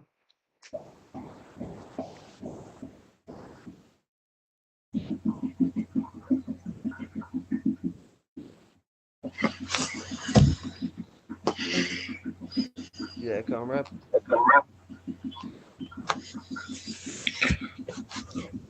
Oh, I'm sorry, man. I'm between here and the kitchen. Oh, it's all right. I was just I was gonna ask what you thought about it. If you're busy, it's all right. You can still keep doing what you're doing. UK's all over the place right now. I'll play this video while you're in the People came kitchen. to this hotel in Rotherham yesterday not to protest, but to break, to burn, to hurt. Not demonstrators, criminals who smashed their way in and set fire to a building where asylum seekers live. Some staying here were so terrified they spent the night in Woodland. It makes me sad to be English, really, because this is the kind of people all over the world want to see of us. Anyway, so none of this had to happen, basically. None of it had to happen. It's misinformation. That's what it is, and violence just is never the answer for these kinds of things. I saw two little children right on that top there. They must have been, I'd say, 4 or 5 years old, little boy and little girl. And we were all trying to wave at them and send heart signs, because what else could they do? So far, the government has rejected suggestions to recall Parliament and to deploy the army. This happened in the new Defence Secretary's constituency. This is devastating. This was an area that was seized with shock and fear throughout yesterday. It's the police's responsibility to respond first. Currently, they've got the means to do it. The warning to rioters is that they will pay a price. If you were there, we will find you, and you will be held accountable for your part in yesterday's violence. To our local communities, yesterday was a dark day, and we know this was felt across our county. When riots spread from the capital in 2011, 3,000 people were arrested and more than a third went to jail, many with long sentences. The criminal justice system and the prisons are more stretched now. It will be harder to do. But the man who was chief prosecutor then is now Prime Minister. We'll ramp up criminal justice. There have already been hundreds of arrests. Some have appeared in court this morning. I've asked for early consideration of the earliest naming and identification of those involved in the process, who will feel the full force of the law. This is the new government's first big domestic test, their first Cobra meeting, which ended with the Met's chief Tetchley grabbing a Sky News microphone. These are tense times. Here in Huddersfield, just a few social media posts from apparent far-right activists caused police to release a public warning and increase their presence at the train station. What's happening across Britain isn't yet on the scale of the 2011 riots in terms of the number of people involved, but one factor makes it already worse: human targets, the fact that this is fueled by intolerance. Fearing trouble, local Asian businesses closed in Huddersfield. Some Asian men travelled here from other towns, ready to confront any protest. This man who didn't want his face shown came from Leeds. We don't want this. This is our country just as much as it is theirs. And, Muslims are not bad. Our religion, Islam, it's not bad. We're good people. We've got to live here. And our children have got to grow up here, and we don't want this for them. We're not in a war zone. This is Britain. And if this last week it has felt like a war zone, yeah, it's like I say, it's very heightened. People are really scared. Already, Middlesbrough and other towns have seen Asian and far-right nationalists fighting. Clara, and in so many other places, let me ask you something. What is the question? Yeah. Have you ever heard of Claudia Jones? Claudia Jones? I don't think so. No. She was a Trinidadian. She was born in Trinidad. And she came to the United States and became part of the Communist Party as she was growing up. And she raised a lot of issues pertaining to women's feminism. And she went to jail a few times. The last time she was doing in 1964. No, 64. She was doing a year in prison, and she got out. She got they let her out about 8 months later, and deported her to to Trinidad. But she also belonged to the Communist Party of Britain. Oh, that might be the OG CPGB. Um, God, imagine like being a Communist Party. Yeah, it was the Communist Party of Great Britain. Uh, they were a weird flavor of stinky.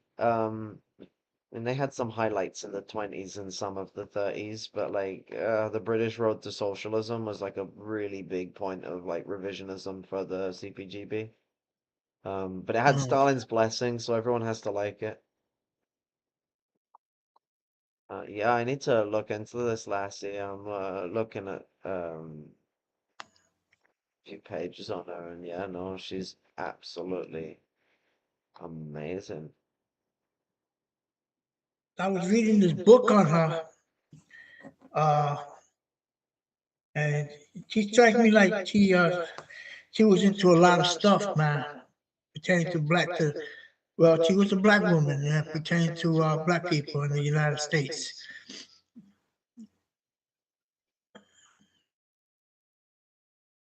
She only fucking lived till 49 and she died on Christmas Eve.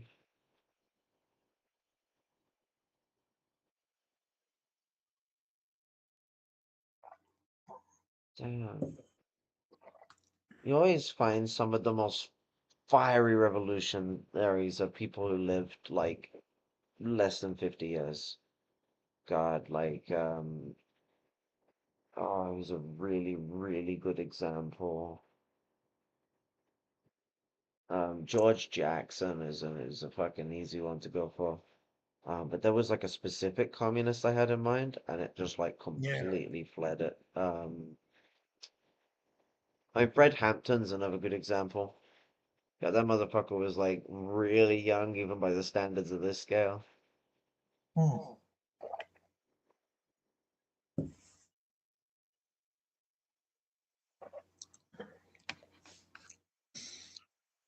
Yeah, no, that's it.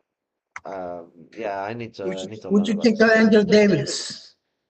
Angela Davis, I mean, she's got some scummy issues, but she has some like okay like positions in certain parts of her literature on feminism. Other parts of it is absolutely diabolical because it gets into like petty bourgeois feminism, but I won't say that she doesn't have anything worthwhile saying. Like I've seen some pretty fiery quotes from her, and I know some people that have had their life changed pretty positively by the book. But there are people that haven't gone down the route that a lot of people have taken it, where they try and turn it into that sort of like radical liberalism sort of thing.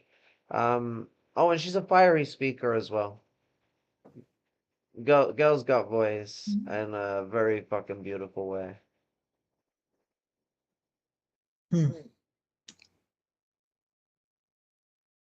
She definitely susses me out though. She was way too into the Communist Party of the United States in the 80s. It's a fucking mess. God, that shit was also like because the Panthers also got involved with the CPUSA and it was basically what killed them. That and the black petty bourgeoisie, because there was this big problem going on where like Panthers got so focused on like petty bourgeois like activities and engagements that they kind of fucking like lost pace themselves, and it ended up with them becoming drug dealers. I guess more like the racketeers, but like I mean, Mikasa. Who is Gus Hall? Oh, Gus Hall, he's some fucking knob cheese, he is. Everyone tries to like rep him as some like return to the old school and all that fucking crap, but he's just a Brezhnevite. He was the leader of the CPUSA. I can't remember what years from. You were what, the chairman? Yeah, I think so. I don't think he was general secretary. I think he would have been chairman. They got a new leader in the Communist Party. I forgot his name. Is he gonna tell everyone to go vote for Kamala?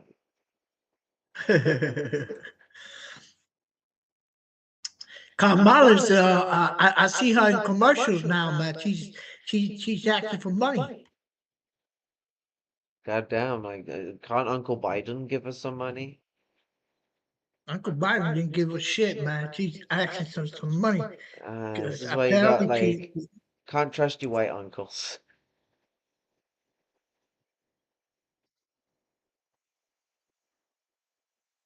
So was she scanting at when she asking for money?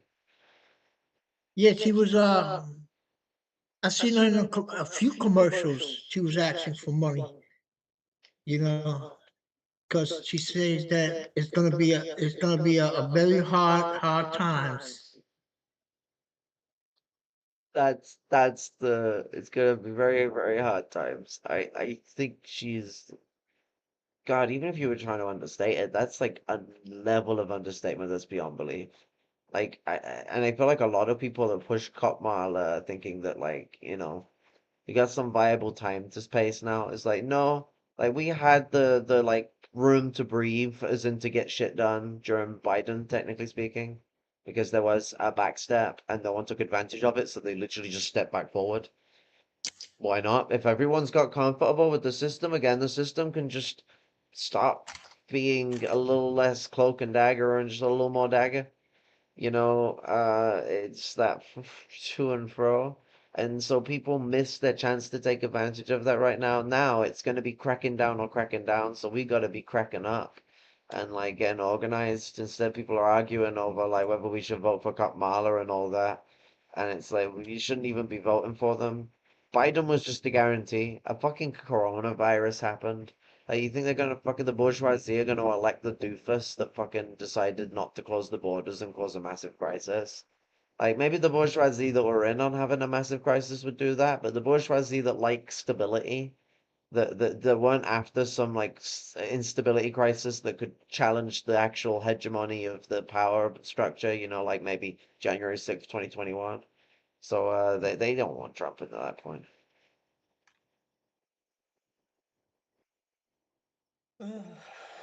Uh, let's see, like I don't know what's happening with Cornell West, man, and his gang of people, like Claudia de la Cruz and that kind of people. I don't know, man. They're running in a green ticket. I think it's a green ticket, but apparently there ain't nobody listening to or hearing what they saying. Because I don't see her in no I don't see none of them in no commercials or nothing. So I mean, I don't know. I don't know how they running, man. They ain't making no prop no touch. They're not touching base with the news. Yeah, no. You don't touch base with the news, you never get known. And if you never get known, how the hell you expect to win any election if nobody knows you? Yeah, you gotta like get your name out there. I mean, Yeah, that's you kind gotta of put your like name out there, man. I ain't heard nobody say anything about other than Trump and Kamala. Ain't nobody else saying anything about the rest of the people. So I mean, I Yeah, I don't mean, if know. you were even going to push a position on voting right now, voting third party is the only one that makes any humanitarian sense. Like, that's like a really, really big thing about this kind of stuff is that like no one actually talks about like the Palestinian organizations that ran candidates too.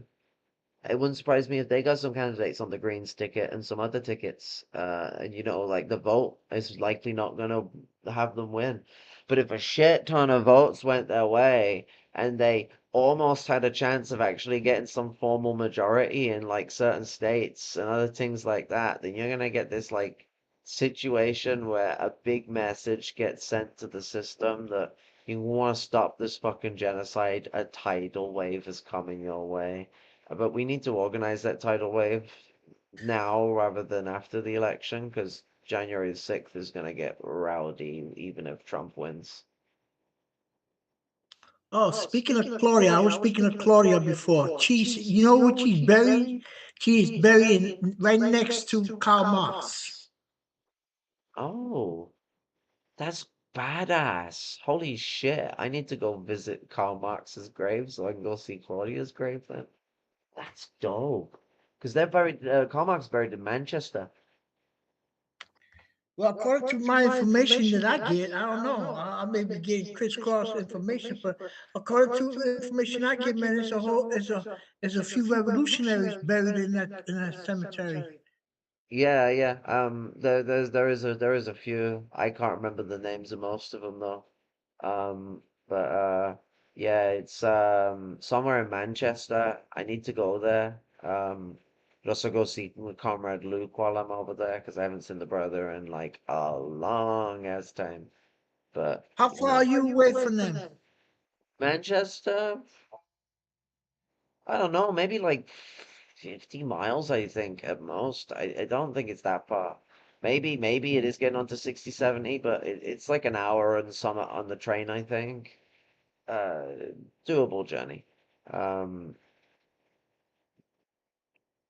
so it's a trip that once I've had my operation sorted and my health has improved, I'll probably end up heading over there, do a video, check out not only the cemetery, but the old ass town it's tied to.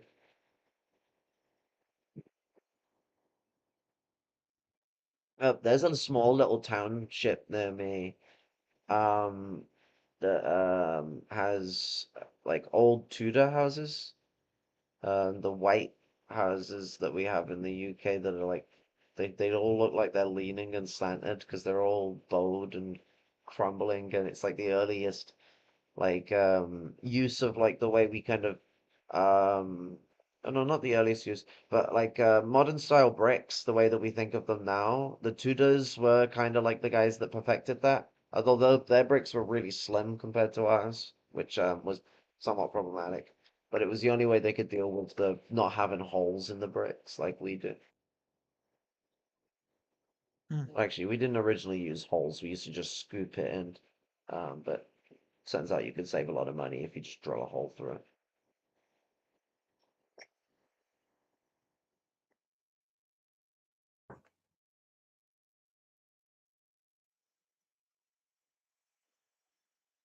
God damn. Do you know where Che is buried? Uh, he's buried in Cuba. See, with Che, there was a lot of shit that went down with Che. You know, they cut his hands off and they shipped him to a few places, and then they wind up in Cuba. And that was as a form of identification, his hands. And then Castro, he pushed hard to get his body. You know, they really wanted to cremate his body. You know, so anyway, they said they were able to get to have the Che come from Brazil. From where was it? Where was he at? Bolivia. Yeah, from Yeah, Bolivia. Bolivia. And he went to from Bolivia. He went to Cuba. But it took a long time for that to happen, man, because they really, you know, the person that killed him, man, was the CIA. Yeah. That was You where know? Che's famous quote I'd come from when the CIA officer like I he tried to he was gonna like bargain with him, get him to rat out his comrades or something like that, and like offered him the chance to live, and he said I'd rather die on my feet for freedom than live my life on my knees as a slave. Yeah. When they shot him, before they shot him, man, they put the gun to his head, and he said, shoot. He said, shoot. Guy's a Yeah. fucking badass. Holy shit. He said, shoot. And they shot him. I think Guy they shot him seven accepted his times. fate, but I think he also knew that like if you tell him to shoot and it come from him, that's gonna sit in that guy's head for the rest of his life. Like guy fucking like Chain made sure to leave him a little last goodbye of some psychological tomfoolery. Yeah, they try to say that the chair was punking out at the end. He was trying to say, "Don't kill me, please, don't kill me," But none of that shit was real truth, you know. Uh, I mean, I don't know. Because they're too But scared of I him. don't think I don't think Che would have said that.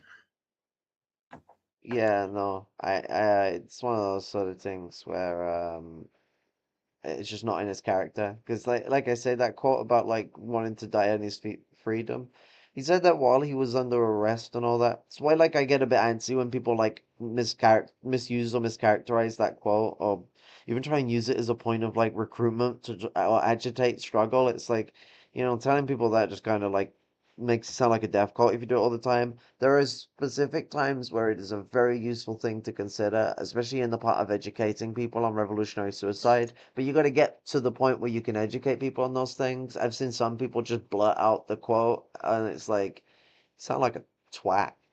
Like, Che has way better quotes anyway. Like, what's it? The most important quality of a revolutionary is a deep love for other people.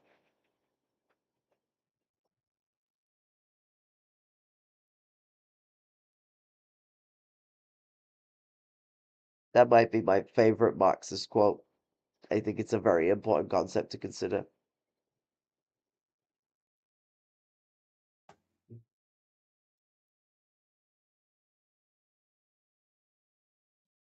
But it also, like, you could complement it with, like, Mao's quote about it also being a hammer. It's the to and fro.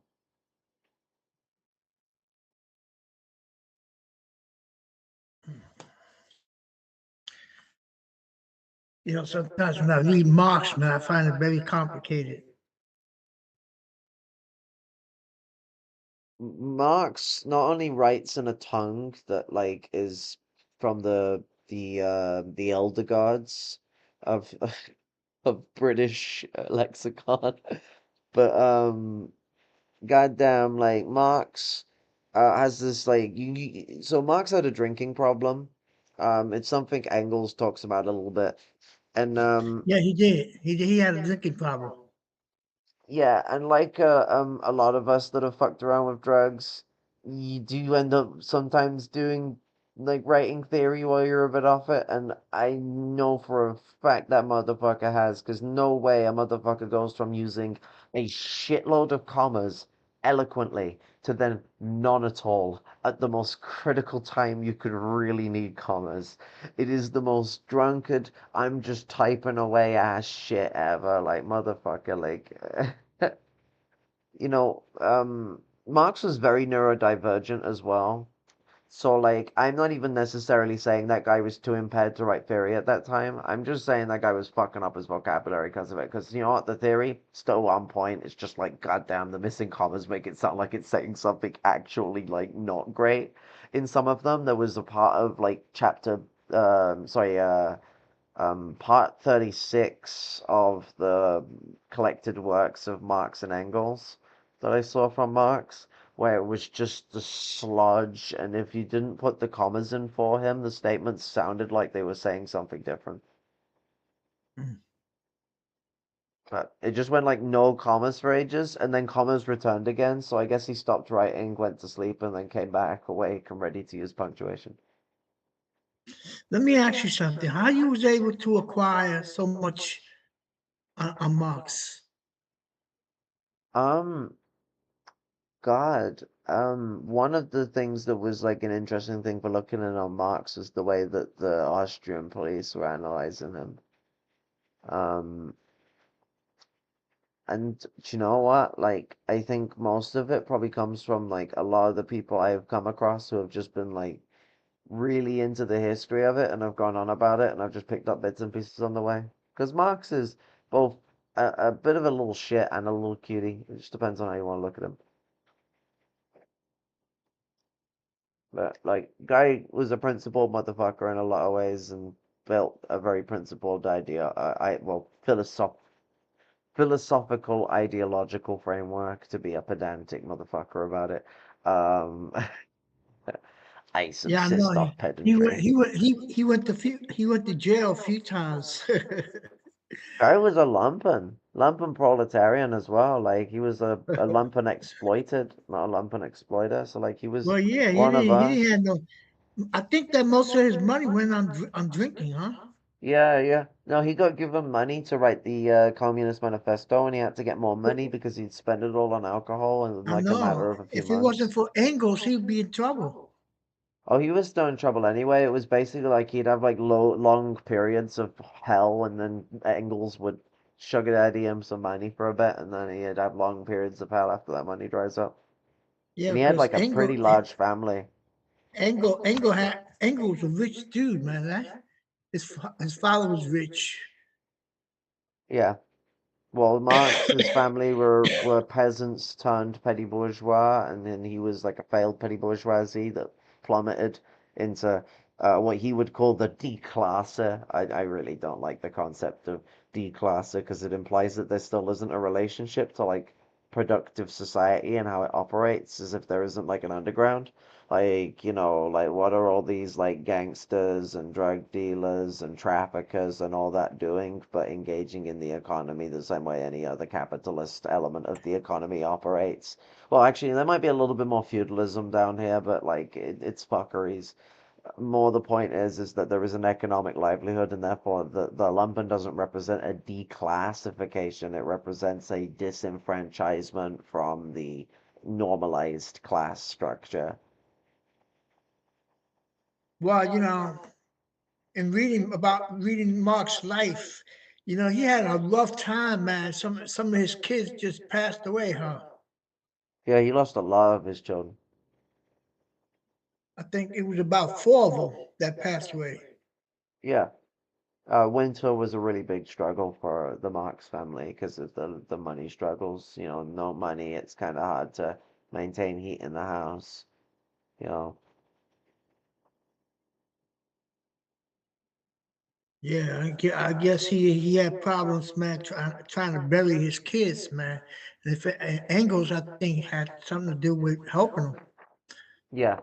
But because of the distance between them a lot of the time, because Engels was a lot of the time in Germany, the only way he could get the money to him was by coming over. So he would only get money every now and then, so he would suffer in between really bad. Wow. Engels was only sometimes in Manchester. A lot of the time he was over in Germany.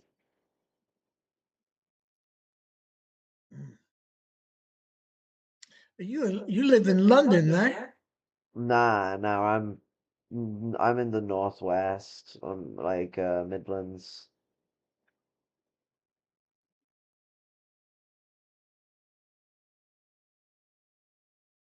Mm. I guess like the easiest place to say I'm from would be like fucking like uh Birmingham, I guess. Fucking gummies, it's bloody shit, yeah. Um, it's basically the Midlands in general. We all complain about how crap it is here, and usually the places themselves are not the worst. I mean, Brom's actually a nightmare, but a lot of the time it's like being like stressed out by the kind of people you're surrounded by in a lot of these spaces, because just a lot of the West Midlands is just very, very white in like the toxic and obnoxious way. I mean, is there any other way? Being white, it's all pretty toxic and obnoxious. Ah. God Oh, damn. I was talking with a Jamaican sister and a mom that I bumped into because I was helping them find their way around in the town center because they were struggling around and people were just doing the thing where they give like directions. I'm like, if someone's asking for a place that's inside the town, I'm just gonna like take them there. Why not? Like, rather than screwing around trying to give people enigmatic directions, you just help them get to the place so that they can learn it themselves and they can learn the pathways. Takes a few minutes out of your day. Unless you go like somewhere you really direly need to be, it's not a hard thing to engage with, I don't think. So like always try and be upfront like that. Well, I found out that the daughter, she's into protesting. She is, so that was a dope thing. So I got her number. So if I'm ever in Birmingham going to a protest, I'll let her know. Um, I need to speak to her about other stuff because like she'd been in like the parliamentary cadets or some whatever the fuck it was called. I can't remember the name. Um, and like she saw like the how fucked up Parliament is, and it made her like fucking turn against like wanting to be involved in like governmental bodies. And so like that's something I wanna fucking pick the brain of and ask some questions of, because like I tend to get a lot of the insider stuff on the adult stuff, let alone the youth side of things when it comes to like parliamentary politics. So that's definitely an important thing to get a point of analysis on.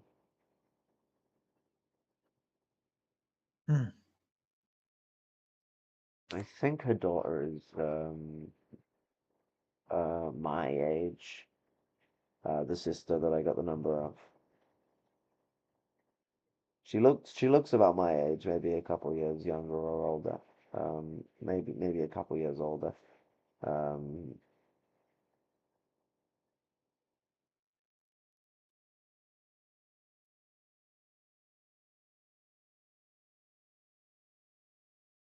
um, I will read this article. It's got a really important connection with all this sort of stuff. But this article actually wasn't written recently. This article was written in 2015. Oliver Letwin's comments and the 2011 riot response show racist attitudes haven't changed by Kate Osama. The overtly racist and ignorant comments of Oliver Letwin, published in the National Archives' 30-year rule today, show how detached those in power can be from the reality of what is going on in our communities. It is baseless and ridden with disgusting stereotypes. In his memo, days after the 1985 Broadwater Farm riot in North London, there is no mention of the appalling relationship between the police and black youths, the real cause of unrest. There is an utter disregard for any social responsibility on the part of the government. He dismissed proposals to help the riot-torn areas alleviate poverty and provide opportunities, stating any funding for black businesses would end up in the quote disco and drug trade end quote. Am I surprised? Honestly, not not really, sadly. Enough horrific quote unquote race revelations, as they have become known, have been exposed over the years that I've learnt not to be shocked. But it appalls me that someone with such views did and continues to hold such a prominent position in government. Letwin has rightly offered an unreserved apology, um, and stated the memorandum was, quote, badly worded and wrong, end quote. He should know it was wrong, but he should also know it was more than, quote unquote, badly worded. This implies some truth behind it, and there is none. But if we as a society want to move on from these terrible views, we need to be doing more than publicly criticizing one individual and seeking apologies, because these views were and are endemic of our society. The memorandum on how to tackle the rioting by young black men in the poorest areas of inner city London was written with another Tory advisor at the time, Hartley Booth.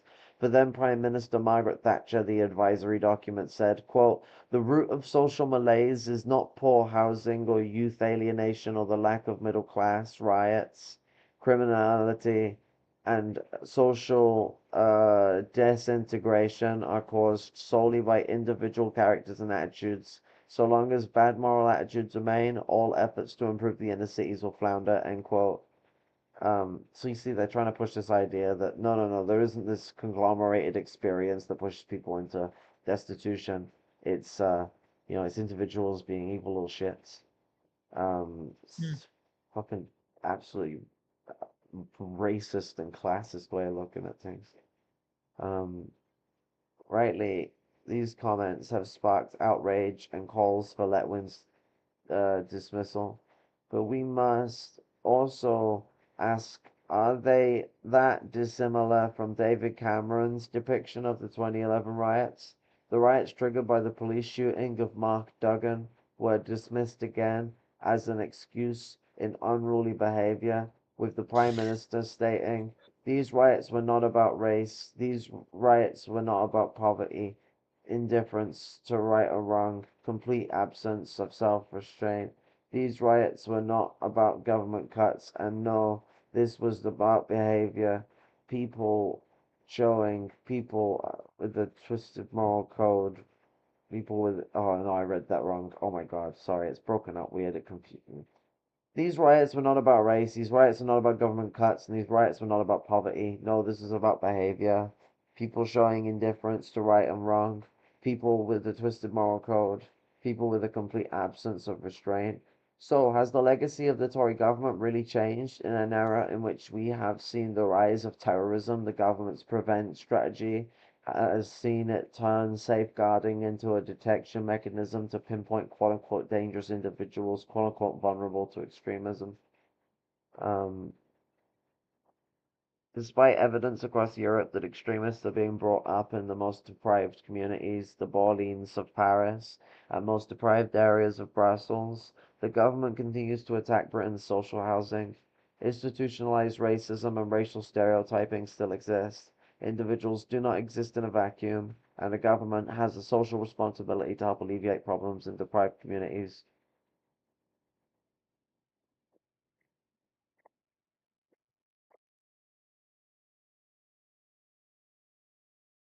See, what's it? When they were referenced 2011, I forgot that there was the shooting. I thought they were referencing the fucking EDL like protests that were going on for ages. God damn. The more you know. And where was these riots again? 2011.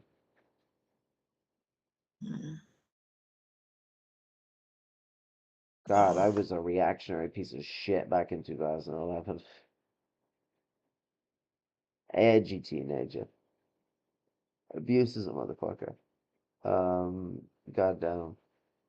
That and the shit they allow to put on history channels about fucking World War II, like, you know, they got the fucking, like, hold on to your seats, because they'll start throwing fucking, like, Nazi shit at you left, right, and center. Well, they killed the kid, somebody in that riot, right?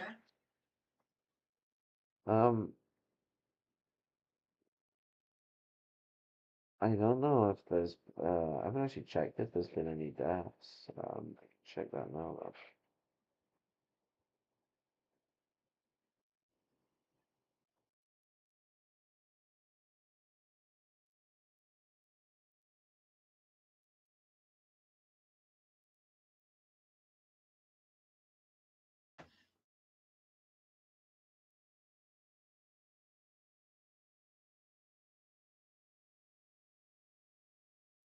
No deaths still. Okay, I thought so.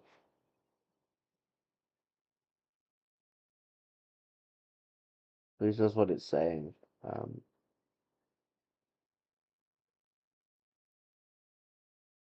Might only be accounting for British police casualties on this thing.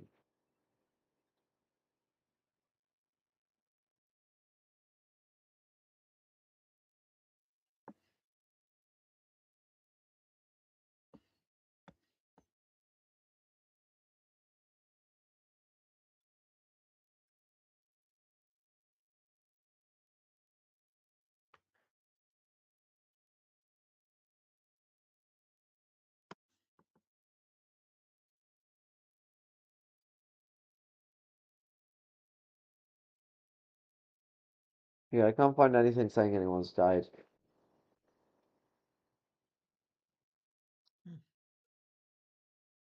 Maybe I should ask Copilot.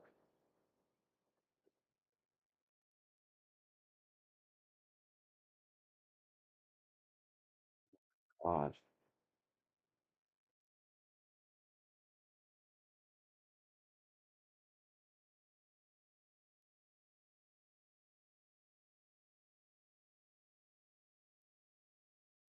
Oh.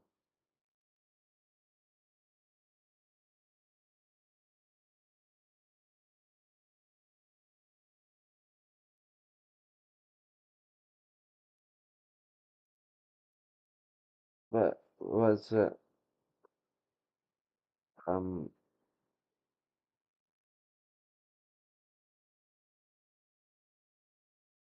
um before like this gets wrapped up, a really important thing to be taken into consideration right now is the importance, now more than ever, especially inside the UK with the state of its fascism that's fucking running amok. But the US needs to be doing the same, really, because they ain't got much time, and fascism be hella running amok there too. Might not be burning down the police yet, but it's gonna get there. Um, but we need to organize ourselves together. We need to build an active struggle, an anti-fascist bloc, because this is not going away. This is something that's gonna stay for years. It's what happened last time. It took them a fair few years before they dropped off the map. Mm.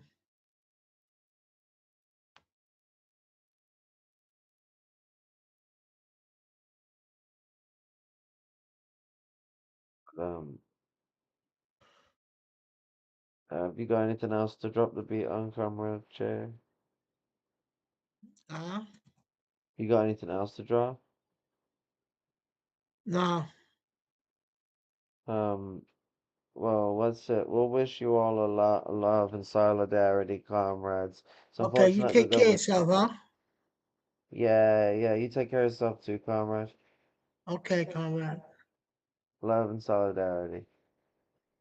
Love and solidarity too. Um, what's it? Comrades, I am gonna be shooting off now. It was great doing this stream. It's kind of unfortunate that we had to deal with that little raid and I got a bit argumentative rather than just dealing with the stream, but we got on track and we got things done. And Comrade Che came in and gave a greater depth of flavor to this discussion, though. I've kind of been already set on like how I was gonna like do this on my own, so I don't feel like there was as much of a chance for Che to speak as I'd have liked there to have been. Um, uh, I wasn't prepared for multiple people today. I was kind of just hammering straight through, so uh, but it's been absolutely lovely seeing you all, comrades. Uh, Red salute, and always remember it's all about love. It's all about love.